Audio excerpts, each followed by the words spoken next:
మీరు మా ఇంటి బయట జరిగింది అంతా చూశారు మీరు. కానీ ప్రస్తుతం మేము సంయమనం పాటించాల్సిన సమయం. మేము దేనికి రియాక్ట్ అవ్వకూడదు ప్రస్తుతం అవి చూసి.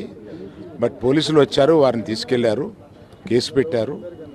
ఇవన్నీ ఇక్కడికి ఎవరైనా గొడవ చేయడానికి వస్తే పోలీసులు తీసుకువెళ్ళిపోవడం రెడీగానే ఉన్నారు. కనుక ఇటువంటి ఎవరు ఎంకరేజ్ చేయకూడదు.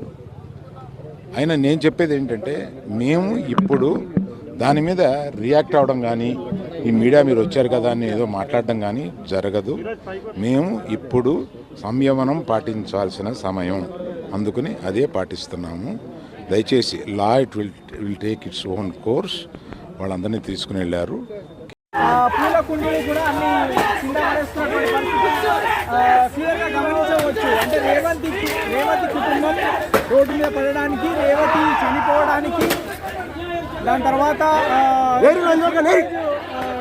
హాస్పిటల్ బారిన పడడానికి కూడా అల్లు అర్జునే కారణం అని చెప్తా ఉన్నారు. లోపల తీవ్ర వాగ్వాదం జరుగుతున్నటువంటి దృశ్యాలు క్లియర్గా చూడవచ్చు. ఓన్లీ జేఏసీకి సంబంధించినటువంటి వాళ్ళు ఫ్లెక్సీలు, ప్లకార్డులు తీసుకొని వచ్చి నినాదాలు చేస్తున్నటువంటి క్రమంలో లోపల అల్లు అర్జున్కి సంబంధించినటువంటి వ్యక్తిగత సిబ్బందితో ఓన్లీ జేఏసీకి సంబంధించినటువంటి విద్యార్థులకి గొడవ అయింది.